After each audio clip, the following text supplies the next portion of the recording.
Yazid जिसने हजरत इमाम हुसैन अलैहिस्सलाम को शहीद किया, वो यजीद आपकी राय शरीफ में काफिर है या फासिक? जवाब सुनिए जनाब का देवबंद के गौसे आलम का। किसी मुसलमान को काफिर कहना मुनासिब नहीं। रसूल के माँ बाप को बेधड़क काफिर कह सकते? यजीद मोमिन था। अब मैं कह दूं तो फिर बुरा ना मानिए कि यजीद आपके दादा हुजूर थे जो उनको बचा रहे हैं। यहां इख्तिलाफ नजर नहीं आया, रसूल के वालिदैन में इख्तिलाफ है, फिर वहां इख्तिलाफ बताया भी नहीं कि भाई कौन है जो ईमान वाला कहता है, उनका नाम बताते, सिर्फ काफिर कह दिया, ईमान वालों का तस्करा भी नहीं। मगर यहाँ यजीद कहने वालों की एक कतार है। हजरत इमाम अहमद इब्ने हम्बल यजीद कहते हैं, यजीद को काफिर कहते हैं। यहाँ वो जिक्र नहीं कर रहे हैं जनाब अब्दुल रहमान इब्ने जौजी यजीद को काफिर कहते हैं, सादुद्दीन तफ्ताज़ानी यजीद को काफिर कहते हैं, और भी बहुत सारे उलमा की कतार है जो यजीद को काफिर कहते हैं। यहाँ किसी का नाम नहीं ले रहे। यजीद मोमिन था, यजीद को कुफ्र पर इख्तिलाफ नहीं, बस सबब कत्ल के फासिक हुआ। इमाम हुसैन के कत्ल करने की वजह से सिर्फ फासिक हुआ, गुनाहगार हुआ। कुफ्र का हाल दरियाफ्त नहीं, काफिर कहना जायज नहीं। कुफ्र उसका मुझे पता नहीं, इनको इमाम अहमद इब्ने हम्बल का कौल हकीमुल उम्मत के उस्ताद साहब को पता नहीं, अब्दुल रहमान इब्ने जौजी की तहकीक इनके पास नहीं, सादुद्दीन तफ्ताज़ानी के बारे में इनको कुछ नहीं पता, काजी सनाउल्लाह पानीपती ने काफिर का उनके बारे में इसको कुछ पता नहीं, शाह अब्दुल हक मोहद्दिस देहलवी की किताबें इन्होंने देखी कि जिसमें सारे अक़वाल उन्होंने जमा कर दिए, इनको कुछ नहीं पता। ये बने गौसे आलम, कुफ्र का हाल मालूम नहीं, कुफ्र का हाल दरियाफ्त नहीं, काफिर कहना जायज नहीं। तो इमाम अहमद इब्ने हम्बल ने नाजायज काम किया, इमाम अब्दुल रहमान इब्ने जौजी ने फिर नाजायज काम किया। उलमा की एक लंबी फहरिस्त है, लंबी कतार है जो यजीद को काफिर कहते हैं, और बाद उसको फासिक व फाजिर कहते हैं। लेकिन यहां कहते हैं कि काफिर कहना जायज नहीं। और आगे देखिए यजीद को कैसे बचा रहे। वो अकीदा कल्ब पर मौकूफ है, अकीदा दिल के अंदर होता है। यजीद के दिल में कुफ्र था नहीं था वो तो यजीद को मालूम, अब हमने कोई दिल फाड़ के थोड़ी देखा था भाई। इसलिए यजीद मोमिन है, यजीद को काफिर नहीं कह सकते। मगर रसूलुल्लाह के वालिदैन काफिर नजर आए तो तुमने रसूल के वालिदैन का कौन सा दिल खोल कर देख लिया था? बहुत उम्दा इशारा। उनका अकीदा कल्ब पे मौकूफ आपको क्यों नजर नहीं आया? उनका अकीदा कल्ब पे कौन सा आपको कुफ्र का नजर आ गया जो बेधड़क आपने काफिर कह दिया? तो पता चलता है कि इनको न नबी से मोहब्बत, न नबी के माँ बाप से मोहब्बत, न नबी के नवासे से मोहब्बत। इनकी मोहब्बत के मेयार पैमाने कुछ और है। और आइए उसी पैमाने में ये भी देखते चले आप। अब ये जनाब सवाल होता है उसी फतावा रशीदिया में मौलवी रशीद अहमद गंगोही से, सफ़ा नंबर 139 है उसी किताब का। सवाल किया जाता है मुहर्रम में अशरा वगैरह के रोज शहादत का बयान करना माशार बारिवायत सहिया या बाज ज़ईफ़ा भी वन्नी सबील लगाना और चंदा देना और शरबत दूध बच्चों को पिलाना दुरुस्त है या नहीं? सवाल करने वाले ने बड़ा लंबा चौड़ा सवाल किया। मुहर्रम में अशरा में, अशरा किसे कहते हैं? 10 आशूरे का दिन, 10 मुहर्रमुल हराम, आशूरे के दिन शहादत का बयान करना, इमाम हुसैन की शहादत का जिक्र करना, माशार शेर भी कुछ पढ़ना आपकी शहादत को लेकर, फिर बारिवायत सैया सही रिवायत के साथ बयान करना, रिवायत भी झूठी ना बयान की जाए, एहतियात की जाए, सही रिवायतें बयान की जाए आपके बारे में, या बाज ज़ईफ़ा या बाज रिवायतें उसमें ज़ईफ़ बयान कर दी जाए। वह नी सबील लगाना, सबील किसे कहते हैं? सबीली बोलते हैं ना आपके यहाँ भी। शरबत पिलाया जाता है, पानी पिलाया जाता है, जी जी। तो पानी की सबील लगाना, लोगों को पानी पिलाना, लोगों को शरबत पिलाना और उसमें चंदा देना। शरबत दूध बच्चों को पिलाना, बच्चों को शरबत पिलाना, बच्चों को दूध पिलाना दुरुस्त है या नहीं, जायज है या नहीं? जवाब, मुहर्रम में जिक्र शहादत हुसैन अलैहिस्सलाम करना अगरचे बारिवायत सैया हो, या सबील लगाना, शरबत पिलाना या चंदा सबील शरबत में देना या दूध पिलाना सब ना दुरुस्त और तशब्बुह रवाफिज की वजह से हराम है, गुनाह है भाई, हराम। इतना बड़ा गुनाह कि गुनाहगार होंगे सब। आप सोच रहे कि सवाब मिलेगा? आप पानी पिला रहे, आप सोच रहे सवाब मिलेगा, आप शरबत पिला रहे सवाब मिलेगा, लेकिन मौलवी जी फरमा रहे हैं कि ये तो हराम है। मौलवी जी ने शायद कंजुल उम्माल किताब देखी नहीं थी। कंजुल ईमान नहीं कह रहा हूँ, कंजुल उम्माल, हज़रत इमाम इब्न हुस्सामुद्दीन अल मुत्तकी अल हिंदी की हदीस की कई जिल्दों में, तकरीबन 18 जिल्दों में किताब है हदीस की, लेकिन गौसे आलम ने इनके देखी ही नहीं। अगर देखी होती तो उनको रिवायत मिलती और ये फतवा देते वक्त हाथ थर्राते कि किसी ने रसूलुल्लाह से अर्ज किया, अल्लाह के नबी, जहाँ पानी ना मिलता हो, पानी की किल्लत हो, सरकार वहाँ कोई किसी को पानी पिला दे तो क्या उस पर कोई अजर सवाब है? फरमाया कि जहाँ पानी की किल्लत हो, पानी आसानी से ना मिले, वहाँ कोई किसी प्यासे को पानी पिला दे तो उसे एक हज्जे मबरूर का सवाब। सुभान अल्लाह, माशाअल्लाह, नारे तकबीर, नारे रिसालत, जिक्र शुहदाए करबला कॉन्फ्रेंस, आशिकाने अहले बैत कमेटी, नारे तकबीर, नारे रिसालत। सवाल करने वाले ने पूछा, या रसूलल्लाह, और जहाँ पानी मिलता हो, पानी की फरावानी हो और वहाँ भी कोई पानी पिलाए तो फरमाया उसको एक उम्रे का सवाब। सुभान अल्लाह। तो अब हमारे हिंदुस्तान में पानी की कमी नहीं, हम यहाँ पिलाए तो कम से कम उम्रे का सवाब, तो वैसे भी सवाब, लेकिन ये कहते हैं हराम। क्यों हराम? इसलिए कि वो हुसैन पाक के नाम पर पिला रहे हो। शहादत का जिक्र करना हराम, अगर से सही रिवायत से बयान करो तब भी हराम, उस पर चंदा देना हराम, दूध पिलाना हराम, सबील लगाना हराम, सब हराम। वजह यह है कि मसला शरबत का नहीं है, मसला दूध का नहीं है। चिढ़ हमें इमाम हुसैन से, क्या बात है, क्योंकि हमारे अब्बा यजीद तो मोमिन थे, उनको काफिर कहना जायज नहीं है, अकीदा कल पर मौकूफ है। अब आइए उसी फतवे में इनका तजाद देखिए। पता नहीं ये भांग खा के फतवा नवीसी करते थे कि क्या जाने, अल्लाह जाने। अब आइए उसी किताब में, वही किताब है, किताब भी दूसरी नहीं है, फतावे रशीदिया, सफा 576 है। सफे बदले, सफे बदलते इनके ख्यालात बदल जाते हैं, सफ़े बदलते हैं इनके अफकार बदल जाते हैं, सफ़े बदलते हैं इनके अकीदे बदल जाते हैं। जिनके हर सफ़े पे अलग अलग अकीदे हो, ऐसे बेवकूफ़ों के पीछे जाना अपनी आखिरत तबाह करना।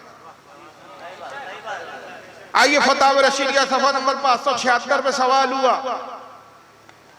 सवाल सुनिए, हिंदू जो प्याऊ पानी की लगाते, प्याऊ यानी सबील, हिंदी में प्याऊ बोलते, उर्दू में सबील बोलते। हिंदू जो प्याऊ लगाते हैं, वो पानी पिलाने के लिए स्टॉल लगाते हैं, सूदी रुपया सर्व करके, उसमें पैसा भी कौन सा, यहाँ चंदा हलाल था, देने वाले सुन्नी थे, इमाम हुसैन और अहले बैत के चाहने वाले थे, तब भी जायज नहीं था, बच्चों को पिलाना भी जायज नहीं था। यहाँ हिंदू प्याऊ लगा रहा है, पैसा भी सूदी, ब्याज का पैसा, इंटरेस्ट का पैसा खर्च कर रहा है। मुसलमान को उसका पानी पीना दुरुस्त है या नहीं? जवाब, इस प्याऊ से पानी पीना मजायका नहीं। ओ यार, बिल्कुल पी सकते हैं। हिंदू का प्याऊ का पानी पी सकते हैं, लेकिन सबीले लगा सकते हैं। इसलिए देखा गया है कि कावड़ यात्रा जाती है तो ये सबीले लगा के उनको तो पिलाते हैं, लेकिन आशिकाने अहले बैत को पिलाते हुए नजर नहीं आते। तो जहां जाना, जिनके साथ रहना है, उन्हीं से तो दोस्ती निभाएंगे ना, रहना भी आखिर उन्हीं के साथ। तो बहरहाल ये एक मैंने बताया। अब आप सब जानते हैं कि हम पानी क्यों पिलाते हैं।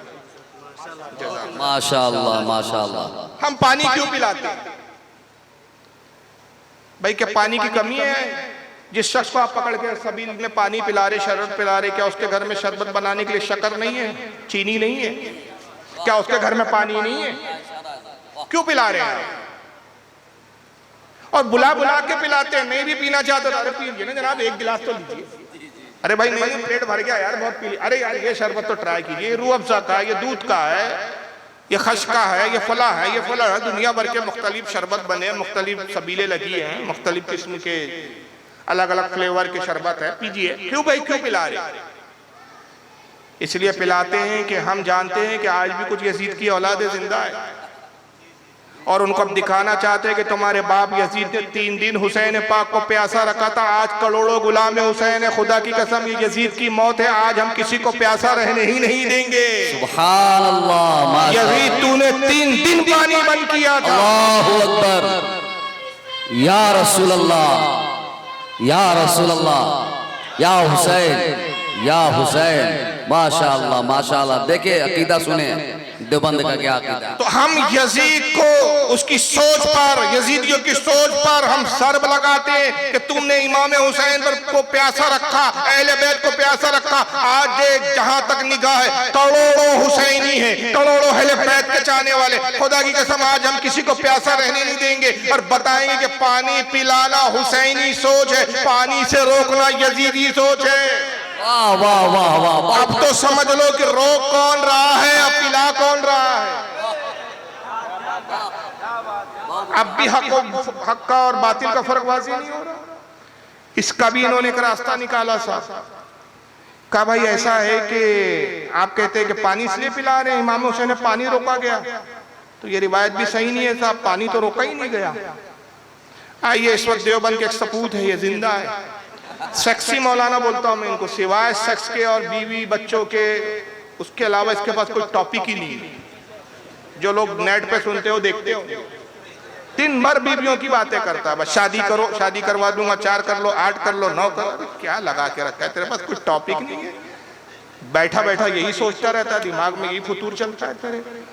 नाम है मौलवी तारिक मसूद, देवबंद से ताल्लुक रखते हैं। अभी छोटे भाई का नंबर है, बड़े भाई का भी नंबर आएगा, अभी आप छोटे से शुरू कर रहे हैं। सुनिए जनाब, एक नया फलसफा लाया है, सुनिए।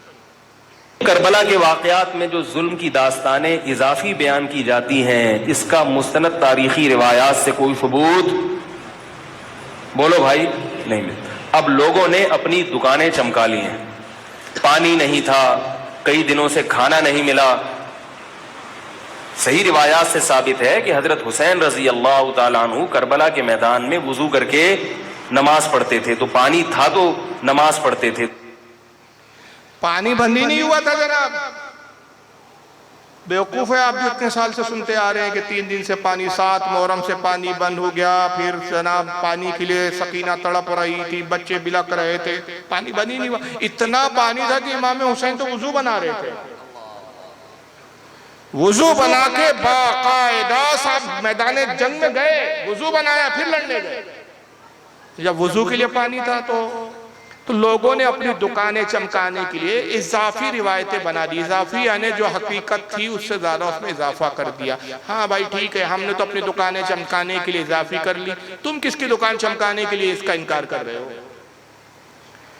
अब एक साहब और इनको सुन लीजिए, इनका नाम है जलालुद्दीन कासमी, ये भी जिंदा मरे नहीं, ये अहले हदीस है जनाब।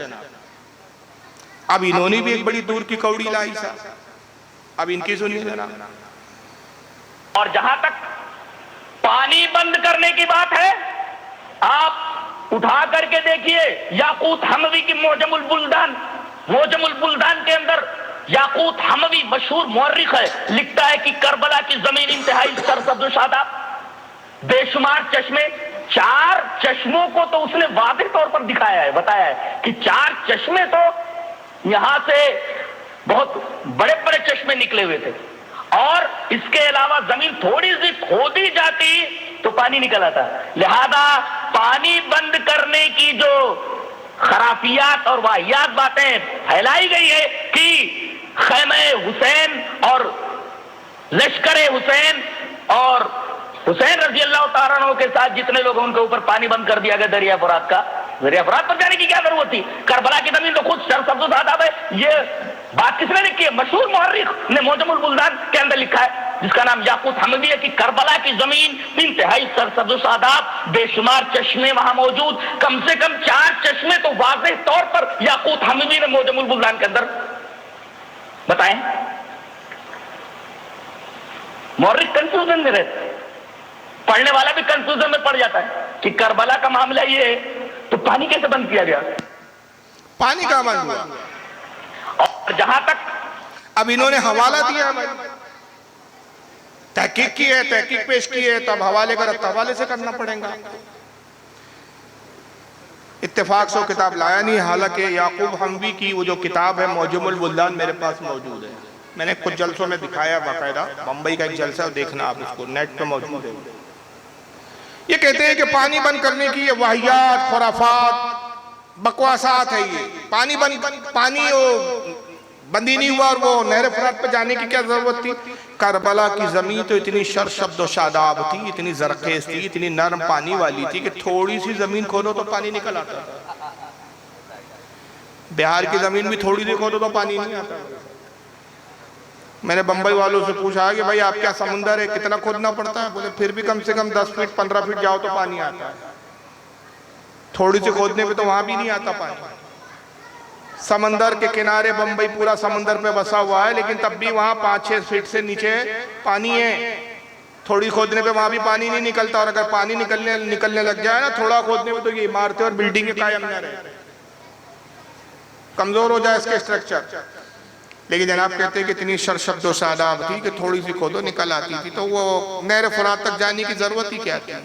और ये बात किसने लिखी है? याकूत हमवी ने अपनी किताब मौजमुल बुल्दान में। और मौजमुल बुल्दान क्या है? ज्योग्राफिया की किताब है। मैंने इससे पूछा उनसे, एक बार सवाल किया इस पे मैंने रद्द करते हुए, बंबई में या हैदराबाद में मैंने रद्द किया था, और मैंने कहा कि भाई वो जो मौजमुल बुल्दान में है कि थोड़ी सी खोदो पानी निकल आता था, तो इस रिवायत की क्या हैसियत है? और कमाल यह है कि फिर मैंने एक सवाल किया ये जलालुद्दीन कासमी साहब से, वो सब नेट पर मौजूद है, हैदराबाद की तकरीर है। मैंने कहा 61 हिजरी में हुआ है वाक़या करबला। 61 हिजरी में करबला की जमीन इतनी शर्शब्द शादाब थी कि थोड़ी खोदो तो पानी निकलता था। और याकूत हम भी 600 हिजरी के हैं। क्या बात। 600 हिजरी में जब वो लिख रहे हैं तो 600 हिजरी तक करबला की जमीन शर्शब्दो शादाब थी। 600 साल के बाद तक, 550 साल के बाद तक शर्शब्दो शादाब थी करबला की जमीन। और वो 4 चश्मों के नाम भी बता रहा है याकूत हमवी की, 4 चश्मे तो यहाँ मौजूद है ऑलरेडी। तो ऐसा क्या इनकलाब बर्पा हो गया कि आज वही करबला की जमीन पथरीली खुश्क रेतीली हो गई। नहर फरात भी एक बिल्कुल छोटे से नाले की जैसी हो गई है। अब वो नहर ना होते हुए देख लीजिए, उसको सीमेंट से बाकायदा कंट्रोल करके उसको गवर्नमेंट ने उसको बचाने के लिए बड़ी जद्दोजहद की है। वो जमीन जहाँ 4-4 चश्मे थे, वो चश्मे कहाँ गायब हो गए? वो जमीन जो थोड़ी खोदो पानी निकलता था, अब पानी क्यों नहीं निकलता? ये इनकलाब कब बर्पा हुआ? ये ऐसा वाकया क्या हो गया? ऐसा कौन सा गजब इलाही उस करबला की जमीन पर आ गया कि पानी गायब हो गया? तो इसकी कोई तारीख होगी, कोई हिस्ट्री होगी, कोई किताब में तस्करा होगा, वो बता दीजिए आप हमें। तो जलालुद्दीन कासमी को जब मैंने एतराज किया तो तिल मिला गए जनाब, और ये मेरा वीडियो बड़ा वायरल हुआ साहब। तो फिर कमरे में बैठ के इन्होंने जवाब दिया। अब जवाब सुनिए इनका। और तीसरी ये बात कि वो 4 चश्मे थे तो आप कहाँ गए, इस पर भी अफसोस जाहिर किया जा सकता है कि मुरूर अय्याम के साथ साथ, दिन गुजरने के साथ साथ बहुत सारे मनाजिर बदल जाते हैं, जगहों के हालात बदल जाते हैं। और एक शायर ने बहुत अच्छा कहा है कि देखते ही देखते मंजर बदल जाते हैं क्यों, और एक पल में लोग अपने घर बदल जाते हैं क्यों, और एक ही जैसा अज़ल से है निज़ाम मैकदा है वही साथी मगर सागर बदल जाते हैं क्यों। बहुत सारे गांव के अंदर हमने देखा कि वहां पहले कुएं थे, लेकिन अब कुएं के नामो निशानात मौजूद नहीं है। अब कोई ये कहे कि वो कुएं कहाँ गए, एक बेहुदा किस्म का सवाल है। सवाल ये है कि वो चश्मे कहाँ गए? 600 साल तक चश्मे थे, ये तारीख की किताबों में मौजूद है। गायब हुए उसका तस्करा किसी तारीख की किताब में नहीं, उसका तस्करा नहीं। भाई वो कौन सी किताब में है कि चश्मे गायब हुए? तो जवाब क्या है? शायर का शेर। देखते ही देखते मंजर बदल जाते हैं क्यों? पल में लोग बदल जाते हैं क्यों? अजल से है निजाम मैकदा, साकी वही है, पैमाने बदल जाते हैं। ये है मारे घुटना फूटे आंख। इनसे पूछा कि आपके अब्बा का नाम क्या है, तो पड़ोसी का नाम बता रहे हैं। क्या बात है, वाह। अरे भाई इतना अजीम वाक़या है कि बेशुमार जुमले क्या थे कि करबला की जमीन पर बेशुमार चश्मे थे। 4 चश्मों के नाम याकूत हमवी ने मौजमुल बुल्दान में बयान भी किए। जो बेशुमार चश्मे थे, सारे बेशुमार चश्मे गायब हो गए। अचानक जमीन पथरीली और सख्त हो गई, पानी गायब हो गया, चश्मे गायब हो गए। सरसब्ज़ जमीन जिसको थोड़ा खोदो पानी निकलता था, अब पानी नहीं निकल रहा है। तो भाई ये वाक़या कब हुआ? ये क्या उसमें तब्दीली आई? क्या उसके अंदर जो है चेंजेस आए, कौन सी तारीख में है, कौन सी हिस्ट्री में है, कौन सी ज्योग्राफी की किताब में है, उसका कोई जवाब नहीं है जनाब। शेर है शायर। हालांकि मौजमुल बुल्दान में याकूब हम्मी ने ये नहीं लिखा कि करबला में जो है वो 4 चश्मे थे या नहर फुरात का जिक्र किया, उसने इराक के जोग्राफिया की बात की है। और इराक में जितने चश्मे आसपास पाए जाते थे करबला के और कुफा के, उन चश्मों का जिक्र किया। ये उसने कहीं नहीं बयान नहीं किया कि करबला में बेशुमार चश्मे थे। मैंने चैलेंज किया कि वो याकूब हम्मी की किताब में दिखा दे कहां है वो, तो जनाब वो दिखा नहीं पाया आज तक। तो बहरहाल ये तारीख में लिखी हुई बात है। और अफसोस की बात यह है मुझे कि आज कुछ हमारे सुन्नी कहलाने वाले भी मौलवी साहबान इसका इनकार कर रहे हैं। पता नहीं क्यों इनकार कर रहे हैं, मैं नहीं समझ पा रहा हूं, जबकि तारीख की ये मुस्तनद किताबों में मौजूद है कि बाज़ाब्ता पानी बंद किया गया था। इस पर मुतअद्दिद हवाले हैं मेरे पास, मैं 1-2 हवाले आपको दिखा भी देता हूं। आइए, ये तारीख तबरी है, इमाम इब्न जरीर तबरी की, जिल्द नंबर इसकी 5 है, सफ़ा नंबर 412। ये इमाम तबरी ने बाज़ाब्ता पूरी रिवायत बयान की है, पूरी सनद के साथ। काल अबू मिखनफ हदस्ते सुलेमान बिन अबी राशिद अन हुमैद बिन मुस्लिम अल आज़ादी काला जाअ मिन उबैदुल्लाह बिन ज़ियाद कतबा इला अम्र बिन साद अम्मा बाद फहल बैनल हुसैन व साबी व बैनल मआ। इमाम इब्न जरीर तबरी रहमतुल्लाह अलैह फरमाते, सनद लिखते इन्होंने फुला से फुला ने फुला से रिवायत किया कि उबैदुल्लाह इब्न ज़ियाद की तरफ अम्र इब्न साद ने खत भेजा। इमाम ने कुछ सुलह की बात की थी कि 3 पेशकश रखता हूँ, एक या तो मुझे यजीद के पास जाने दो, मैं अपना मामला यजीद से खुद तय कर लूंगा, या मैं जहाँ से आया हूँ वहाँ वापस जाने दो, या तीसरा ये कि मुझे किसी काफिरों के इलाके में जाने दो ताकि वहाँ जाके हमें दीन की तबलीग करें। तो पहले अम्र इब्न साद ने इस राय को पसंद किया। इब्न ज़ियाद जो गवर्नर था उसको खत लिखा उसने, तो उसके जवाब में इब्न ज़ियाद ने जो लिखा वो ये था, कहा कि हुसैन और उनके असहाब और पानी के दरमियान में हायल हो जाओ, इन पे पानी पाबंदी लगा, तो वला यज़क़ु मिन्हु क़तरा, एक कतरा भी इनकी तरफ जाने ना पाए। कमा सनऊ बित्तक़ी ज़क़ील मज़लूमी अमीर अल-मुअमिनीन उस्मान इब्न अफ़्फ़ान, ठीक है ऐसे ही इन पर पानी रोको जैसे मज़लूम मुत्तकी परहेज़गार हज़रत उस्मान गनी पर पानी रोका गया। जैसे उस्मान को पानी 40 दिन तक पानी रोका गया, 40 दिन तक उनके हुजरे में पानी नहीं जाने दिया गया था, उनकी शहादत के अगर आप हालात पढ़े तो ये अपने जरीर लिख रहे हैं कि बाज़ाब्ता पानी रोका गया। फिर उसके बाद एक और रिवायत लिखी उन्होंने, और वो ये लिखी कि एक बदबख्त ने, ये पूरी रिवायत है पूरी, कि एक बदबख्त ने जिसका नाम हुसैन आज़ादी था, अब्दुल्ला बिन हुसैन आज़ादी, उसने कहा हुसैन देख रहे हो नहर फुरात को कैसे लहरें चल रही है, कैसे ठाटे मार रहा है, खुदा की कसम एक कतरा भी हम तुम तक इसको पहुंचने नहीं देंगे। तो इमाम हुसैन ने कहा, ऐ अल्लाह इसे प्यासा मार, अल्लाहुम्मा क़्तुलहु अतशाना अतशा, ऐ अल्लाह इसे प्यासा ही मार। इब्न जरीर कहते हैं कि आपकी दुआ कबूल हुई और वो प्यास से तड़प तड़प करी।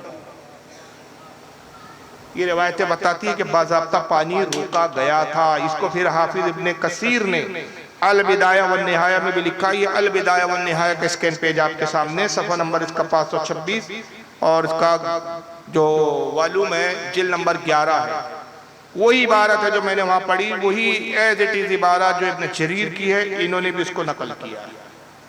और वो वाक़या भी नकल किया कि जिसमें अम्र इब्न हिजाज को हज़रत इमाम अली मकाम ने हलाकत की दुआ की। अम्र इब्न हिजाज वो था जो 500 सिपाही के साथ नहर फुरात पे पहरा दे रहा था कि खैमा हुसैन में एक कतरा भी पानी ना जाने पाए। तो इमाम अली मकाम ने उसके लिए भी दुआ हलाकत करते फरमाया, अल्लाह इसे प्यासा मार। कहते फा माता हाज़ा रजूल मिन शिद्दतिल अतश, ये बदबख्त अम्र इब्न हिजाज भी जब मरा प्यास की शिद्दत से ही मरा, पानी पानी करता था। और पूरी तफसीली रिवायत आती है कि जब पानी दिया जाता पीता तो एक कतरा भी हलक से नीचे नहीं उतरता, हलक से नीचे ही नहीं उतरता। तो ऐसे बहुत सारे उलमा ने ये रिवायतें नकल की है कि पानी बंद हुआ। ये तारीख तबरी की दूसरी रिवायत है, सफ़ा 412, ये भी वही रिवायत है मैं बयान कर चुका। तो बहरहाल पानी बंद हुआ, लेकिन ये बदबख्ती है कि ये करबला के वाकयात का इनकार करके ये बताना चाहते हैं कि भाई इमाम हुसैन को कोई जुल्म हुआ ही नहीं ऐसा। वो तो गोया ऐसा हुआ कि इमाम हुसैन खुद ही जाके तलवार पे गिर गए कि भाई मैं खुद कत्ल हो जाता हूं, तुमको कुछ करने की जरूरत ही नहीं है। और यजीद को बचाने के लिए कितने इन्होंने पापड़ बेले, आप हैरान हो जाएंगे। जरा इनको सुनिए कि एडवोकेट फैज अहमद साहब है, गैर मुकल्लिद, नाम नियाद है। तो हुसैन रजी अल्लाह अन्हु का जो वाक़या हुआ, बहुत से लोग पूछते यजीद हक पर था, हुसैन रजी हक पर थे, क्या था मामला? देखिए, हम इस मामले में अपना मुंह नहीं खोलते हैं। अल्लामा इब्न तैमिया रहमतुल्लाह से जब सवाल किया गया जंग सिफ़ैन, जंग जमल में, क्या अली हक पर थे या जो है आयशा हक पर थी रजी अल्लाह अन्हा, तो और जो है क्या करबला के अंदर फ़लाँ हक पर थे, फ़लाँ हक पर, जब सवाल किया गया तो बहुत ही बेहतरीन जवाब अल्लामा इब्न तैमिया रहमतुल्लाह ने दिया। मैं चाहता हूँ हम सब उस जवाब को याद रखें। उन्होंने कहा, उस जंग में मैं शामिल नहीं था, अल्लाह ने मेरी हाथों की हिफाजत कर ली। क्या फरमाया? मैं उस जंग में शामिल नहीं था तो अल्लाह ने मेरे हाथों की हिफाजत कर ली। अब मेरा काम है अपना मुंह ना खोल के अपनी ज़बान की हिफाजत करूं। मैं नहीं था ना उस जंग में, तो अल्लाह ने बचा लिया। हक था, बातिल था, सही था, गलत था, अल्हम्दुलिल्लाह मैं बच गया। मेरा हाथ इसमें शामिल नहीं, किसी सहाबी के खून में रंगे नहीं है, किसी उसमें नहीं, अल्हम्दुलिल्लाह। अब मेरा काम है अपनी मुंह ना खोलकर अपनी हिफाजत, इसलिए कि दोनों तरफ सहाबा है तो मुंह मत खोलो, अपना मुंह खोलकर अपनी हिफाजत। यजीद की फौज में कौन से साहबा है? बक रहा हूं जुनून में, न जाने क्या क्या, कुछ ना समझे खुदा करे कोई। इब्ने तैमिया ने यह लिखा है जंग सिफ़ीन के बारे में, जंग जमल के बारे में। जंग जमल जो हजरत सैयदना जुबैर इब्ने अव्वाम, हजरत तलहा इब्ने उबैदुल्लाह और मौला अली के दरमियान में हुई, बाद में दोनों हजरात ने मौला अली से रुजू भी कर लिया, उनकी शहादत भी हो गई। मौला अली ने इनसे जो खता इज्तिहादी हुई, जो लर्दिश हुई, उसको दरगुजर भी कर दिया, सुलह हो गई, बात खत्म हो गई। हजरत अमीर माविया से सिफ़ीन में जंग हुई किसास उस्मान को लेकर, वो भी बाद में सुलह हुई। फिर बाद में इमाम हसन से भी सुलह हुई। उसके बारे में उलमा ने फरमाया कि दोनों तरफ सहाबी थे। हजरत मुजद्दिद अल्फसानी शेख अहमद सरंदी मकतूबात रब्बानी फरमाते, अजीज सिफ़ीन के जो मामलात है उसमें अपनी ज़बान रोक, सहाबा के जो मुशाजरात है, जो इख्तलाफात है, जो जंगे है, जो मामले उनके आपस में हुए, उसमें अपनी राय को दाखिल न कर, खामोशी इख्तियार कर, इसलिए कि दोनों तरफ सहाबी है, निस्फ़ सहाबा इधर है, निस्फ़ सहाबा इधर है। अगर तूने किसी भी सहाबा के बारे में बदगोई की और उन्हें बुरा भला कहा तो आधा दीन से एतमाद उठ जाएगा, आधा दीन खत्म हो जाएगा कि उनसे भी दीन हम तक पहुंचाए। ये सिफ़ीन और जमल के बारे में, करबला के बारे में नहीं है जनाब। मगर उसने कहाँ फिट कर दिया? करबला पे। और कहा कि देखो साहब, लोग पूछते हैं कि करबला में हुसैन हक पर थे कि यजीदी फौज हक पर थी? आप बताइए, आपके नजदीक कौन हक पर था? गुंजाइश है आपके नजदीक थोड़ी सी? कुछ शक है कुछ इसमें? खुदा की कसम, अगर हुसैन हक पर ना होता तो आज हम जिक्र हुसैन के लिए जमा ना होते। हमारा यहाँ जमा होना इस बात की दलील है कि हम हुसैन पाक को हक पर मानते हैं। उम्मत 1400 साल से हुसैन ही को हक पर मानते आ रही है। सदियों से दौर चल रहा है, सदियों से जिक्र हुसैन जारी और सारी है जी। मगर इनकी बदबख्ती देखिए, कहते कि सवाल हुआ, पूछा गया, लोग पूछते हैं कि भाई हुसैन हक पर थे कि यजीद हक पर थे, तो हम वही बेहतरीन जवाब देते हैं जो इब्ने तैमिया खबीस ने दिया। एक नंबर का खबीस था इब्ने तैमिया, जिसके खुद अकीदे बातिल थे, जिस पर खुद उलमा ने गुमराहियत और बदमज़हबियत के हुक्म सादिर किए, जिसका सबसे बदतरीन अकीदा यह था। इब्ने तैमिया 661 हिजरी और 728 में मरा, 661 में पैदा हुआ, 3 बार जेल गया, तीसरी बार ऐसे जेल में गया कि जेल में ही मौत हो गई उसकी। और उसका अकीदा बदतरीन ये था, कहता कि अल्लाह जिस्म रखता है, हाथ पैर कान नाक सब कुछ है, अपने जिस्म के साथ, अपनी बॉडी के साथ, अपनी जसामत के साथ अर्श के ऊपर बैठा हुआ है और उसके बैठने से अर्श चरचराता है, हिलता डुलता चर्च चर्च की आवाजें आती है। कि उसका बदतरीन अकीदा, यहाँ तक है कि उसकी एक किताब मेरे पास बाज़ाब्ता मौजूद है जिसका नाम है तलबिसुल जहमिया। उसमें लिखता है कि अल्लाह ताला अर्श पर बैठे, ये तो बहुत बड़ी बात है। वो तो इस पर भी कादिर है कि वो चाहे तो मच्छर के पर पे बैठ जाए। ये कुफरी अकीदे, इसकी बुनियाद पर उस जमाने में बाज़ उलमा ने उसको काफिर तक कहा और बाद ने उस पर गुमराहियत के फतवे लगा। उनका कौल नकल कर रहे हैं, उनका कौल इनके नजदीक हुज्जत है क्योंकि वो इनको उसको बहुत मानते हैं। इब्न तैमिया कहते हैं कि भाई इस मामले में पढ़ने की जरूरत नहीं कि हक इमाम हुसैन के साथ था कि यजीद के साथ था। अल्लाह का शुक्र है मैं करबला में तो था नहीं ना, जब मैं था नहीं तो अल्लाह ने मेरे हाथों को बचा लिया, अब मेरा काम है कि मैं अपनी जबान रोककर अपनी जबान को बचा लूं। तो कल कोई नमूना खड़ा हो जाएगा और वो पूछेगा भाई बद्र में कौन हक पर था? अबू जहल हक पर था, उतबा शैबा हक पर थे कि रसूलुल्लाह? तो कहेगा नहीं देखिए भाई मैं उस वक्त तो था नहीं ना, अल्लाह ने मेरा हाथ बचा दिया। ये जवाब है आपका। मैं इसके जवाब में आपको एक रिवायत सुनाता हूँ, बस वही जवाब इसकी बकवास का हो जाएगा। सही बुखारी के अंदर हदीस पाक है, मैं हदीस आपको बाद में दिखाता हूँ, ये सामने स्क्रीन पर है हदीस। थोड़ा सा पस मंजर जान ले तो फिर आप बुखारी की हदीस को समझ पाएंगे। और बुखारी की हदीस ने फैसला कर लिया कि हक को बातिल में कैसे फर्क किया जाता है और हक को कैसे तस्लीम किया जाता है, बातिल का कैसे इनकार किया जाता है। आका सल्लल्लाहु अलैहि वसल्लम फरमाते हैं कि जब नमरूद ने हजरत इब्राहिम को आग में डाला तो दो जानवर ऐसे थे जिसमें एक इब्राहिम से मोहब्बत करता था अलैहिस्सलाम, एक नफरत करता था। मोहब्बत करने वाला था मेंढक। मेंढक क्या करता, पास के एक तालाब में जाता, कुछ पानी अपने पेट में भरता और जाके वो पिचकारी मारता आग की तरफ।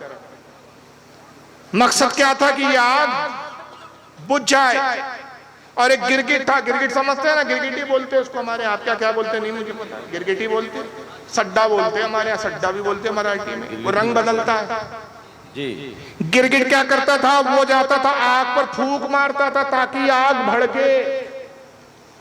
गिरगिट को इब्राहिम अलैहिस्सलाम से नफरत और बुग़्ज़ था, वो आग भड़काने की कोशिश कर रहा था। मेंढक को जो है, मेंढकी को मोहब्बत थी, वो आग बुझाने की कोशिश कर रही थी। मैं आपसे सवाल करता हूं, क्या इसकी फूंक से आग बुझ गई, बढ़ गई? गिरगिट के फूंक से आग बढ़ी? क्या मेंढक की पिचकारी मारने से आग बुझी? नहीं बुझी, लेकिन नियत पता चल गई। वाह क्या बात है। किसके साथ है ये समझ में आ गया।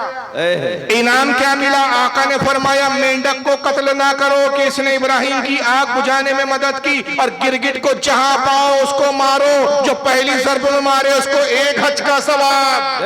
नारे तकबीर, नारे रिसालत।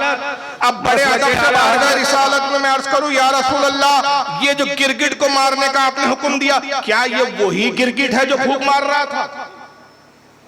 क्या ये जितने सारे गिरगिट मारे जा रहे उसी की नस्ल के हैं? ये जो मेंढक के छोड़ी जा रही है, जिनको मारने से आप ममानियत फरमा रहे हैं, मना फरमा रहे, क्या ये उसी मेंढक की नस्ल है? आका फरमाएंगे नहीं नहीं, ये सारे मेंढक उसकी नस्ल से नहीं, ये सारे गिरगिट जिनके मारने को हुक्म दिया उसकी नस्ल से नहीं। मगर आए मेरे गुलाम जान ले कि जुर्म एक करता, सजा नस्लें भुगतती है। उसने इब्राहिम से मोहब्बत की, सारी नस्लों को इनाम दिया गया। इसने इब्राहिम से नफरत की, सारी नस्लें जो है काबिल नफरत हो गई। तो आज पता चल गया कि कल जो हुसैन के साथ था, आज जो हुसैन के साथ है, और जो कल यजीद के फेवर में था, आज यजीद के फेवर में। ये मत कहिए हम थे नहीं, जैसे ये गिरगिट भी वहां नहीं था, ये मेंढक भी नहीं था, मगर मोहब्बत से नस्लों को इनाम मिला, नफरत से नस्लों को जो है वो उसको सजा मिली। बस इसी तरह समझ में आ गया। सुन्नी अगरचे आज का सुन्नी करबला में था नहीं, मगर बता दिया कि हम करबला वालों से मोहब्बत करते, तो नस्लों को इनाम ये कि आज भी जिक्र हुसैन कर रहे, हुसैन को हक पे मान रहे। और ये पता चल गया अगरचे तुम्हारे आबा और अजदाद, तुम्हारा बाप करबला में ना हो, यजीद की तरफ से ना हो, मगर तुमने यजीद से मोहब्बत करके बता दिया कि तुम हो किसकी तरह और नस्ल किसकी हो, तो तुम इस काबिल हो कि गिलगिट की तरह तुम्हें मारा जाए। और सुन्नी इस काबिल है कि उसको मेंढकों की तरह इनाम इकराम से नवाजा जाए। नारे तकबीर, नारे रिसालत, मसलके आला हज़रत, उलमाए अहले सुन्नत, जिक्र शोहदाए करबला। वाह सुभान अल्लाह। नफ्से नफीस वहां होना जरूरी नहीं होता, आप किस तरह वो हक के साथ हो या बातिल के साथ हो ये जानना जरूरी होता है। फिलिस्तीन की जंग में हम शरीक नहीं है, इजराइल के जुल्म हमारी आंखों के सामने नहीं है, मगर पूछा जाता है आप हो किसकी तरफ? क्या बात है। फिलिस्तीन के मजलूमों की तरफ हो कि इजराइल के जल्लादों की तरफ? जी क्या बात है। वाह। न आप जंग भड़का पा रहे हो, न जंग सर्द कर पा रहे हो, आपका कोई दखल अंदा है ही नहीं वहां पर, मगर आपके जहन से आपकी शख्सियत का पता लगता है। तो आपकी शख्सियत से पता चल गया कि आप किसकी औलाद है और किसकी नस्ल है। जी वाह। कौम को गुमराह करने के लिए बड़े बड़े हथकंडे इस्तेमाल कर रहे हो कि भाई हम तो थे नहीं करबला में। हमारा हाथ अल्लाह ने बचा लिया, मुंह बचा लो। क्यों मुंह बचाओ? यजीद को बुरा बोला जाएगा, खुदा की कसम, और हुसैन को हक पर बोला जाएगा। हक है, सुभान अल्लाह, सुभान अल्लाह। जबान इस्तेमाल की जाए, ये नामर्दी तुमको मुबारक। जी, मोहब्बत देखिए आपको, इनको यजीदियों को बचाना है, क्योंकि पता है कारनामों को धो नहीं सकते हम यजीद के। जी, कितने धोएंगे आप? पानी बंद करना धोएंगे आप? चलो सब धो लो तुमने, नहीं पानी बंद नहीं हुआ। पानी बंद नहीं हुआ तो सिर्फ इतना बता दो, अब्बास अलंबरदार पे किस जुर्म में कत्ल किए गए? जी। फिर अब्बास के बाजू किस लिए कटे? क्या तुम बात? शहादत बता दो। खुदा ना करे ऐसा ना हो कि कल कहे कि अब्बास अलंबरदार नाम की कोई जाति नहीं थी, शख्सियतों का इनकार ना करे।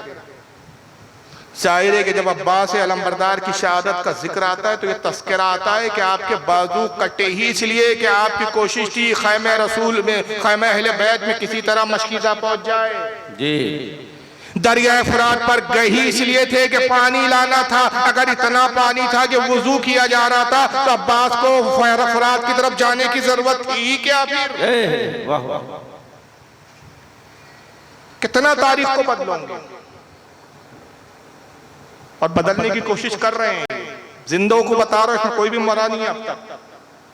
अल्लाह ने इनको इबरत के लिए जिंदा रखा है ताकि मरे तो इनकी इबरतनाक अंजाम को भी हम देखें, मोहलत दी जाए। यजीद भी मरा इतने जुल्म सितम के बाद। एक रिवायत के मुताबिक शहादत हुसैन के बाद बामुश्किल 4 साल हुकूमत कर पाया।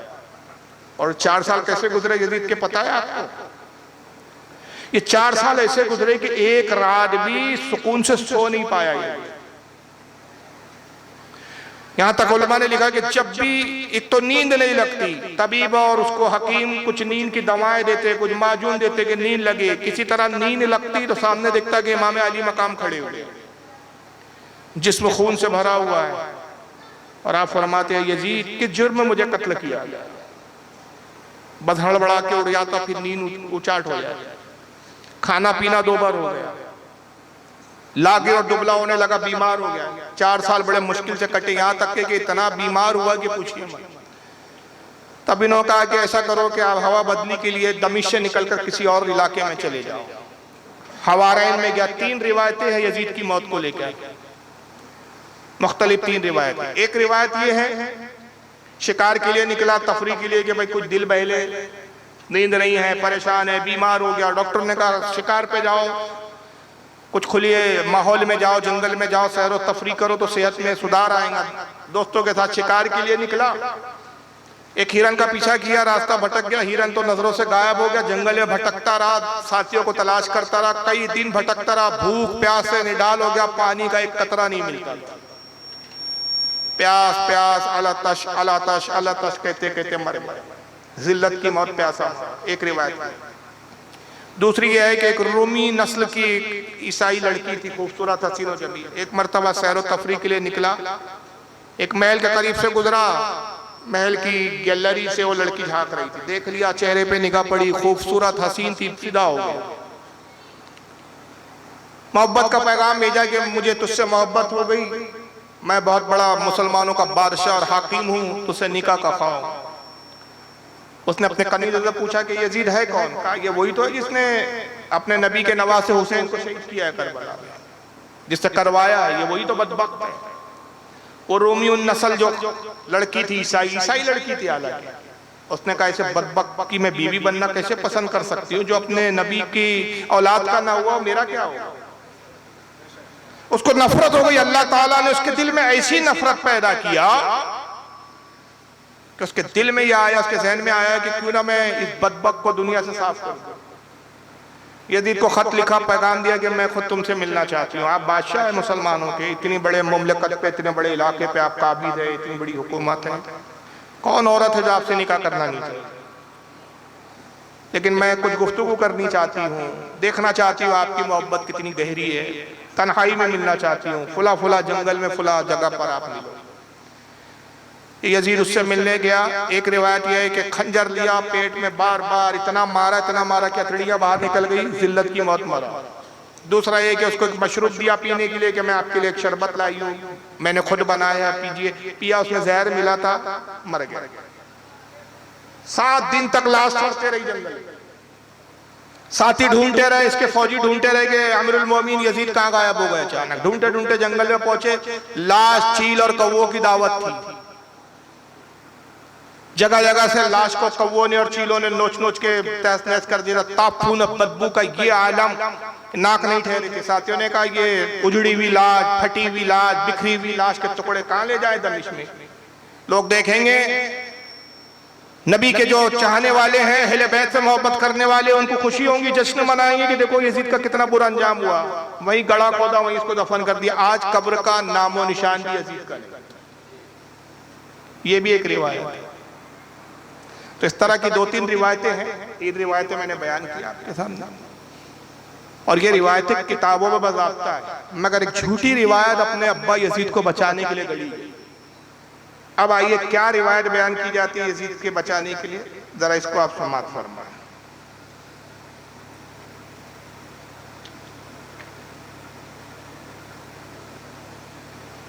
दुरूद शरीफ पढ़े आप। अल्लाहुम्मा सल्ली अला सय्यिदना मौलाना मुहम्मदिन या रसूलुल्लाह सल्लल्लाहु तआला अलैहि वसल्लम। ये मौलवी जलालुद्दीन कासमी नाम नेहाद अहले हदीस फिरके का मौलवी, मुनाजिर है इनकी जमात का, मुनाजरे करता है। सुनिए जरा। के अंदर यजीद की पैदाइश होती है और 28 रजब सन 60 को ये खलीफा बनते हैं। 3 साल 9 महीने कुल मुद्दत खिलाफत है। 42 साल की उम्र में 14 रबीउल अव्वल को एक मकाम है, मकाम हवारैन, जो दमश्क और तजम्मुर के दरमियान है। वहां आरिज़े नुकरस एक बीमारी होती है, आरिज़ा माने बीमारी, तो आरिज़े नुकरस की बीमारी में मुब्तला होकर के वहीं इंतकाल कर जाते हैं। और जोश अकीदत और मोहब्बत देखिए लोगों का कि दमश्क तक उनकी नाश को हाथों पर लोग लाए, किसी चीज पर उठाकर नहीं, हाथों के ऊपर लाए। बताइए, एक गलत कार आदमी के साथ इस तरीके की अकीदत का इजहार किया जाना, क्या ये मुमकिनात में से पॉसिबल है? से पता चलता है कि हजरत यजीद रहमहुल्लाह के अंदर कुछ खुसूसियात ऐसी थी जिन खुसूसियात की बिना पर ममालिक इस्लामिया के तमाम लोग हजरत यजीद से बे इंतहा मोहब्बत करते थे। हजरत यजीद लानतुल्लाह अलैह से बड़ी मोहब्बत करते थे लोग। आपके लानतुल्लाह से इतनी मोहब्बत थी तो कब्र दिखा दो, कहाँ है कब्र? दिखा दो। आज तो हुसैनियों के एक मकबरे, एक मज़ारे मौजूद है। अरे वो जगहें तक मौजूद है, वो जगहें आज तक ज़ियारत गाहे आम है, जहाँ इमाम हुसैन के खैमे लगे, वो मकाम जहाँ आपके सर अक़दस को रखा गया, आज भी ज़ियारत गाह बना हुआ है। जी बेशक, सुभान अल्लाह सुभान अल्लाह। तुम्हारे अब्बा यजीद का तो कुछ अता पता ही नहीं चल रहा है।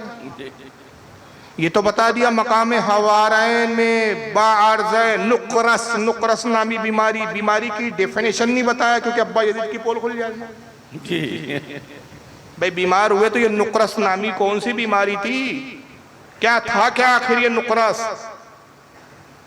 बताओ तो कि नुकरस से हुआ क्या, कि उसमें नुक्स आ गया, कौन से नक्स पैदा हो गए नुकरस से, वो नहीं बता रहे। बाअर्ज़े नुकरस, यजीद साहब, इनके यजीद की मौत हुई हवारैन में। तजम्मुल और दमिश्क के दरमियान का इलाका है, कई किलोमीटर दूर का इलाका है। वहां मर गए यजीद साहब, जहन्नम में गए। लोगों का जोश अकीदत और मोहब्बत का यह आलम था कि किसी तख्ते पर उठाकर नहीं लाए, कांधों पर उठाकर नहीं लाए, जनाजों पर उठाकर नहीं लाए, हाथों में लोग लेकर आए। एक साहब हाथ में उठा रहे थे, फिर दूसरा, फिर तीसरा, यानी ये गोया पार्सल थे जो कुरियर होकर आ रहे। मैंने सिर्फ एक सवाल किया कि किस किताब में? भाई हवाला चाहिए जी। भाई किस किताब में? वो हवाला दिखा दो हमें, बता दो कौन सी किताब में है ये रिवायत।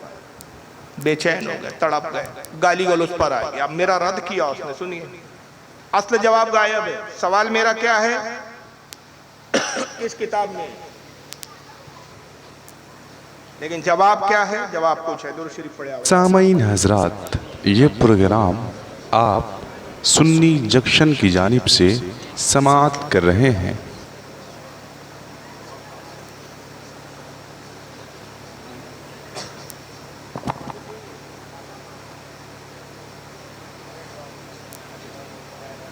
अल्लाहुम्मा सल्ली अला सय्यिदिना मौलाना मौलाना मुहम्मदिन मादिल जुद वल करम आलिहि व आलिहि वसल्लम अलैहि सलातु व सलामु अलैका या रसूल। जनाब फारूक रज़वी साहब एक क्लिप में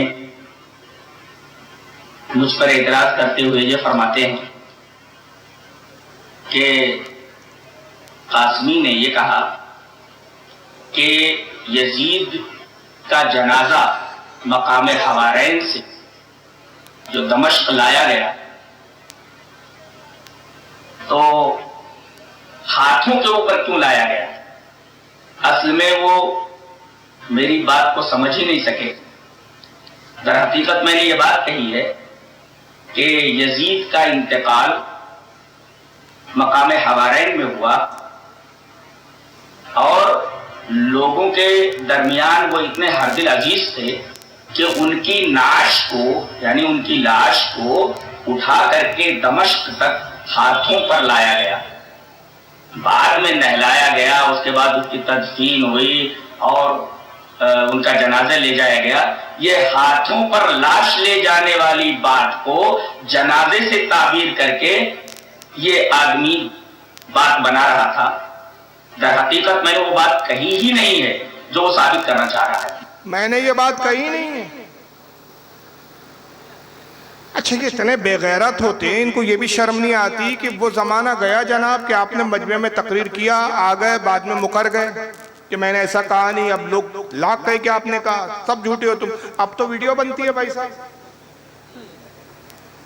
वीडियो बन गई, आपके इनकार से होता क्या है? वो मैंने तो कहा ही नहीं। फारूक रज़वी मुझ पर उल्टा तोहमत लगा रहा है, झूठ बोल रहा है। मैंने ये कहा कि हाथों में लाने से मतलब ये कि बाद में गुस्ल दिए, फिर जनाजा लाया गया। हाथों की बात को जनाजे से ताबीर कर रहा है, तो जनाजा नहीं था तभी वो हाथों में लाए का। मैंने दरअसल ये कहा ही नहीं। तो एक बार फिर आप छोटी सी क्लिप और सुन लीजिए कि कहा कि नहीं कहा, सुन लीजिए वो दोबारा। सन 22 हिजरी के अंदर यजीद की पैदाइश होती है और 28 रजब सन 60 को ये खलीफा बनते हैं। 3 साल 9 महीने कुल मुद्दत खिलाफत है।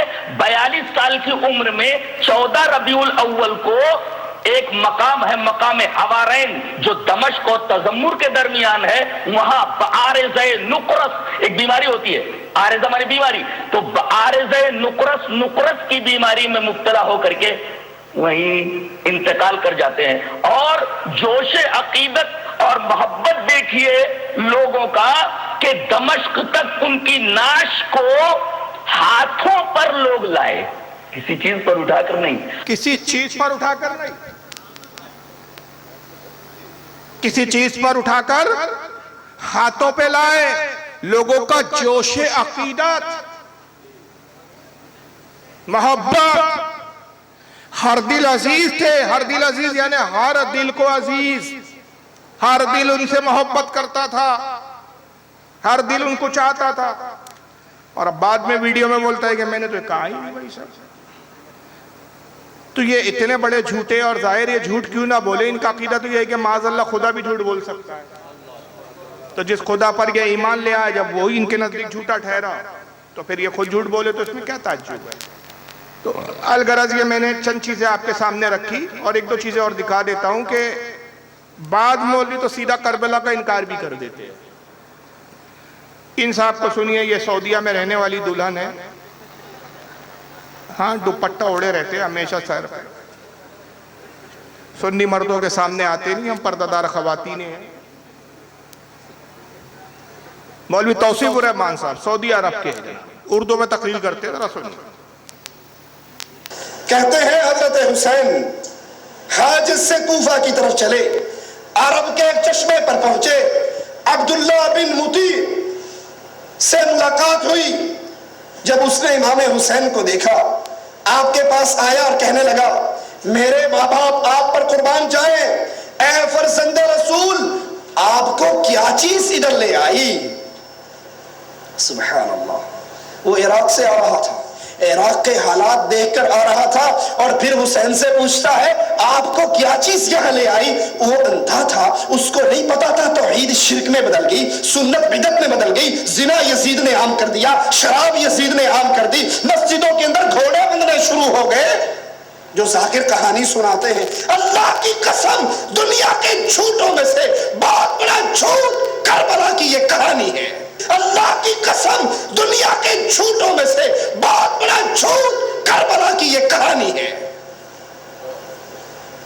अगर ये सारा कुछ हुआ होता, यजीद ने इस्लाम का रंग यूं बदला होता, शहादत हुसैन पर 250 सहाबा जिंदा मौजूद थे, वो इस कुफर और शिर्क व बिदअत के तूफान को ठंडे पेटों बर्दाश्त कर लेते।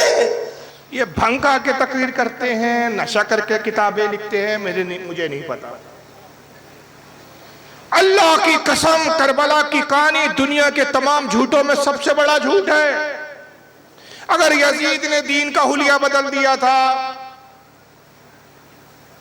तो इतने सारे सहाबा इकराम मौजूद थे, वो बर्दाश्त करते? तो क्या इस जाहिल को मालूम नहीं, तारीखी वाक़या पढ़ा नहीं कि बाद में शहादत हुसैन के बाद इमाम हुसैन असल में जब करबला की तरफ निकले तो अव्वल तो करबला की तरफ नहीं निकले थे, इमाम हुसैन कूफा जा रहे थे। और कूफा क्यों जा रहे थे कि कूफा के जो शिया थे, जो उनके चाहने के दावे करते थे, उन्होंने बार बार इमाम अली मकाम को खुतूत लिखे कि हम यजीद को बादशाह और हाकिम तस्लीम नहीं करते, हम उसको अमीरुल मोमिन नहीं मानते, वो फासिक है, फाजिर है, बंदरों से खेलता है, बेनमाजी है, रक्कासों के रख देखता है, शरीयत को पामाल कर रहा है, बहन भाई के निके को हलाल समझता है, बेनमाजी है, दुनिया भर के ऐब है उसके अंदर। ऐसा शख्स हमारा खलीफा नहीं हो सकता। आप आइए ताकि हम आपके हाथ पर बैत करें और अपना खलीफा हम आपको तस्लीम करें। इमाम अली मकाम ने पहले इनकार किया क्योंकि जानते थे कि अहले कूफा, ये शियान अली जो अपने आप को कहते थे, अली का गुरो जो कहते थे, ये गद्दार थे। मौला अली के साथ इन्होंने गद्दारी की थी, सिफ़ीन में हज़रत इमाम हसन के साथ गद्दारी की थी, मुतअद्दिद बार इनकी गद्दारियाँ इमाम हुसैन के पेश नज़र थी, इसलिए इमाम ने तवक्कुफ़ किया। आपने उसका कोई जवाब नहीं दिया।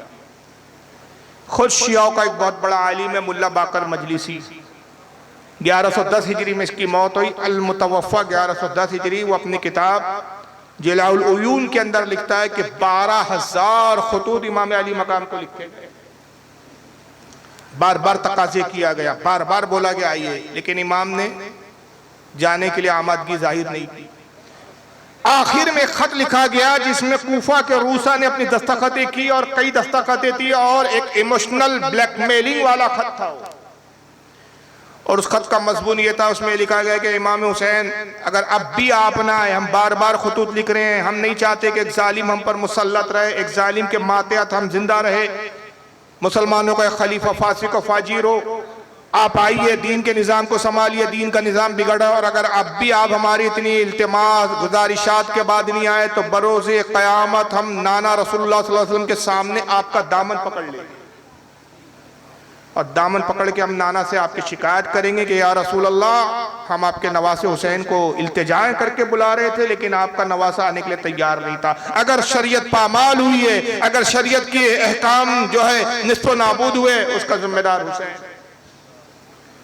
ये वो आखिरी खत्ता मुल्ला बाकर मजलिसी लिखते हैं। हमारे उलमा ने भी लिखा, लेकिन मैं जानबूझ के शिया कुतुब से हवाला दे रहा हूं। अब वो बात थी कि इमाम अली मकाम के पास जाने के सिवा कोई चारा नहीं था, तो इमाम कूफा की तरफ निकले। जंग के इरादे से निकले ही नहीं। अगर जंग का इरादा होता तो साहबा को साथ लेते, साहबा साथ होते। खुद अहले बैत अथार के पूरे अफराद साथ नहीं थे। आपके भाई हजरत अब्दुल्ला बिन जाफर नहीं थे जो हजरत ज़ैनब के शोहर थे, और मोहम्मद भी इब्तिदा में नहीं थे। बाद में अब्दुल्ला बिन जाफर ने बीच रास्ते में एक मकाम पर अपने बच्चों को लाके उनकी वालिदा हजरत ज़ैनब को सौंपा। मोहम्मद इब्ने हनफिया साथ नहीं थे आपके भाई। बहुत सारे अफराद जो कुरैश के थे आपके साथ नहीं थे, बल्कि बहुत से साहबा रोक रहे थे कि आप कूफा ना जाएं। आप कहते थे मैं जंग के लिए थोड़ी जा रहा हूं, तो कूफा वालों ने बुलाया है, मैं वहां के हालात देखूंगा, उसके बाद फिर मैं कुछ फैसला करूंगा।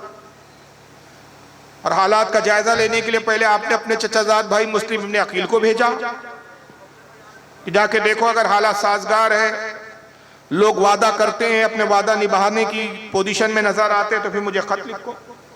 अगर इमाम अली मकाम जंग के इरादे से जाते तो बच्चों को साथ नहीं लिया जाता, जंग में औरतों को साथ नहीं लिया जाता जनाब। वो तो बाद में ऐसा हुआ कि इब्ने जियाद ने 1000 की फौज के साथ हूर इब्ने यजीद को भेजा और उसने करबला तक जाने पे मजबूर किया और करबला के मैदान में रुकवा दिया। बाद में हूर इब्ने यजीद को जब एहसास हुआ, जब करबला में सारी इब्ने जियाद की 7 मुहर्रम तक कसीर फौज आ गई और देखा कि भाई ये तो लड़ने पर आमादा है, कत्ल गारत पर आमादा है, उसके दिल में इश्क रसूल था, इश्क अहले बैत था। आखिरी वक्त में ऐन मैदान जंग के शुरू होने से पहले हूर इमाम अली मकाम की तरफ आ गए और फिर इमाम की तरफ से लड़ते हुए शहीद हुए। आपने वाक़यात करबला सुनी होंगी। ये सारे वाक़यात बताते हैं कि इमाम अली मकाम कूफा की तरफ जा रहे थे, करबला की तरफ नहीं जा रहे थे। करबला पर लाकर आपके साथ लड़ने पर आपको मजबूर किया गया, इसलिए सहाबा कराम आपके साथ नहीं थे। बाखुदा इमाम अली मकाम अगर निकलते वक्त ये कहते कि मैं जंग के लिए जा रहा हूं, जिहाद के लिए जा रहा हूं, तो खुदा की कसम एक सहाबी भी ऐसा ना होता जो इमाम के साथ ना जाता। मगर जो कुछ गुजरना था गुजर गया। जो नागुफ्ता बही हालात इमाम और उनके रुफका और उनके अहले बैत के साथ पेश आए वो गुजर गए। शहादत वाक़ई हो गई, अहले बैत के खैमे लूट लिए गए, जुल्म सितम के पहाड़ तोड़ दिए गए। और जब ये लूटा पीटा काफिला अहले बैत का दमिश्क से होते हुए कूफा, फिर दमिश्क से मदीना आया, हालात बताया, ये वही सहाबा मदीने के थे जिन्होंने यजीद को खलीफा मानने से इनकार कर दिया और उसके खिलाफ फौज इकट्ठा करना शुरू किया उन्होंने। अब्दुल्ला इब्ने हंजला उनको कायद बनाया गया। मक्का में साहबा ने बगावत कर ली यजीद से और वहां पर हजरत अब्दुल्ला इब्ने जुबैर को कायद बनाया गया। और फिर यजीद को जब पता चला कि अहले मदीना ने मेरी बैत का इनकार कर दिया, अहले मक्का ने मेरी बैत का इनकार कर लिया, मुस्लिम इब्ने उक़बा नामी बदबक के साथ उसने तकरीबन 1,60,000 की फौज रवाना की। मदीने पर उसने हमला किया। सहाबा ताबईन के दरमियान और इस मुस्लिम इब्ने उक़बा की फौज के दरमियान में शदीद जंग हुई, जिसको कहते हैं वाक़े हर्रा। क्या इस बदबख्त ने वाक़े हर्रा की तारीख नहीं पढ़ी? तारीख का इनकार करते हो यार, शर्म नहीं आती तुमको? और इतना शदीद था वाक़े हर्रा कि जिसके अंदर तकरीबन 70 सहाबा कराम शहीद हुए और तकरीबन 700 ताबईन और तबे ताबईन और तमाम कुल जमात मिला के हाफिज इब्ने कसीर ने लिखा है कि कुल 10,000 लोग शहीद हुए अहले मदीना। 3 दिन मस्जिद नबवी पर घोड़े बांधे गए। घोड़ों ने मस्जिद नबवी में पाखाना और नींद किया। मस्जिद नबवी खून से रंगीन हुई। नमाज पर और अजान पर पाबंदी थी। जो भी नमाज की गरज से मस्जिद में आता ये बदबक यजीदी उसको कत्ल कर देते और मस्जिद नबवी का फर्ज उसके खून से रंगीन हो जाता। यहाँ तक कि ये नऊज़ बिल्लाह मिन ज़ालिक मस्जिद नबवी में बैठकर मिंबर के करीब बैठकर शराब के जाम लुटाते थे, शराब पीते थे। अस्तग़फ़िरुल्लाह। इमाम दारमी रहमतुल्लाह अलैह, जो इमाम बुखारी, इमाम मुस्लिम, इमाम अबू दाऊद, 3 आइम्मा सियाह सित्ता के 3 जल्ल क़द्र मुहद्दिस और इमाम के उस्ताद इमाम दारमी, क्या इस बदबख्त ने सुनन दारमी का मुताला नहीं किया? सुनन दारमी नहीं पढ़ी कि वाक़े हर्रा बयान करते इमाम दारमी सही सनद के साथ लिखते अब्दुल्ला बिन मुसय्यब रज़ियल्लाहु ताला अन्हु एक ताबई है, फारूक आज़म के आज़ाद करदा गुलाम, वो बयान करते कि मैं सिर्फ तन्हा था जो उस वक्त मस्जिद नबवी में था और यजीदी मुझे मारना चाहते। मैं दीवानों की तरह रहता था, मेरे हुलिया जो है वो दीवाने और मजनून की तरह था, मेरे बाल बिखरे हुए होते थे, बालों में गर्द गुबार होती थी। जब कोई यजीदी मुझे पकड़ता और मारना चाहता, अल्लाह ताला किसी न किसी दूसरे यजीदी के दिल में मोहब्बत डाल देता और वो मेरी हिफाजत करता कहता ये दीवाना मजनून है, इसको छोड़ दो। मैं इस तरह बचा रहा। और कहते इमाम दारमी के अल्फाज है कि फरमाते हज़रत अब्दुल्ला इब्ने मुसय्यब रज़ियल्लाहु ताला अन्हु, कसम खुदा की इन 3 दिनों में मैं मज़ार नबवी से चिमटा था और 5 वक्त की अजान की आवाज में रसूलुल्लाह की कब्र मुबारक से सुना करता था। सुभान अल्लाह, सुभान अल्लाह, क्या बात है। क्या इस बदबख्त ने ये हदीसों की किताबें नहीं देखी, तारीख की किताबें नहीं देखी? हाफिज इब्ने कसीर ने अल बिदाया व निहाया में लिखा कि 3 दिन मुस्लिम इब्ने उक़बा ने ऐलान किया कि 3 दिन पूरा मदीना तुम्हारे लिए हलाल है, जिस औरत के साथ जो सुलूक चाहते हो कर गुजरो। 3 दिन अहले मदीना की औरतें बदबख्तों पे हलाल कर दी गई, बदकारियां हुई। हाफिज इब्ने कसीर कहते हैं कि एक अरसे के बाद तकरीबन 1,000 उस बदकारी के नतीजे में नाजायज बच्चे पैदा हुए। क्या अलविदाया इब्ने हाफिज इब्ने कसीर की नहीं पढ़ा? रोते इब्ने तैमिया का शागिर्द है, जिसके बहुत अपना तुर्रम खां और बहुत बड़ा इमाम मानते। शर्म आनी चाहिए कि कहता है कि करबला की कहानी फर्जी कहानी है, झूठ है, दुनिया के तमाम झूठों में सबसे बड़ा झूठ करबला की कहानी है। अगर यजीद ने सब कुछ ऐसा किया होता तो सहाबे कराम उसके खिलाफ खड़े नहीं होते, खड़े हुए। और जब ये मदीना को उजाड़ चुका ये मुस्लिम इब्ने उक़बा, ये अपनी फौज के साथ मक्का आया। अब्दुल्ला इब्ने जुबैर सहाबी रसूल फारूक के हजरत अबू बकर सिद्दीक के सगे पोते, सगे नवाज से माफ कीजिए, हजरत जुबैर के साहबजादे। और हजरत जुबैर कौन? रसूलुल्लाह के सगे फूफीजाद भाई, हजरत सफिया के बेटे। और हजरत अस्मा जो अबू बकर सिद्दीक की बेटी थी, हजरत फातिमा हजरत आयशा की बहन, ये हजरत जुबैर के निकाह में थी, उनसे ही हजरत अब्दुल्ला इब्ने जुबैर पैदा हुआ। अहले मक्का ने इनको अपना खलीफा तस्लीम किया। इनके दरमियान और यजीद की फौज जिसकी क़यादत जिसकी कमांड मुस्लिम इब्ने उक़बा कर रहा था, जंग हुई, शदीद जंग हुई। अब्दुल्ला इब्ने जुबैर इस बड़ी 1,60,000 की फौज के सामने टिक नहीं पाए, तादाद कम थी इनके पास। मजबूर होकर इन्होंने अपने आप को हरम में मुक़य्यद कर लिया। ख्याल ये किया कि हरम का एहतराम करेंगे, जब हम हरम में अपने आप को महफूज कर लेंगे, ये हरम में दाखिल नहीं हो सकते, कत्ल गारत हरम में नहीं कर सकते। लेकिन इस यजीद की फौज ने, बदबख्तों ने हरम में तीर फेंके, पत्थर फेंके, आगों के टेमे फेंके, और इतनी आग की जो आगजनी की गई, और इतने जो है मुंजमीक जो पत्थर फेंकने वाली मशीन होती है उस पर आग के गोले फेंके गए कि गिलाफे काबा जला, काबतुल्लाह में आग लगी, पूरा काबतुल्लाह जलकर राख हो गया। क्या ये तारीख इस बदबख्त ने पढ़ी? पढ़ी है, सब पढ़ी है। मगर जब इनके दिलों में, इनके दिमागों में फतूर हो तो ये हर चीज का इनकार करते हैं। और इनकी मौत सिर्फ एक जगह आती है, एक जगह इनकी मौत आती है, और वो मौत ही होती है कि जब सुन्नी उलमा कहते हैं कि अगर वाकई सच्चे हो, माओ का दूध पियो तो सामने आके बैठ कर बात करो। अब अहले सुन्नत के उलमा के बाद इसके सिवा क्या चारा रहता है कि इन बदबख्तों का मुनाजरे के लिए चैलेंज करें? क्या है हल हमारे पास? हमारी कौम इतना समझाने के बाद भी समझती नहीं है, ऐसे बदबख्तों को सुन के इनकी गुरविदा हो जाती है। वाह। तो हमारे पास फिर अपनी हक्कानियत के इज़हार के लिए यही बच जाता है कि हम कहते हैं कि अगर तुम सच्चे हो और अगर हमें झुटलाते हो तो आमने सामने बैठो, मौजूद किताबें हो, फैसला हमारे और तुम्हारे दरमियान में किताबें करें। बेशक, क्या बात है।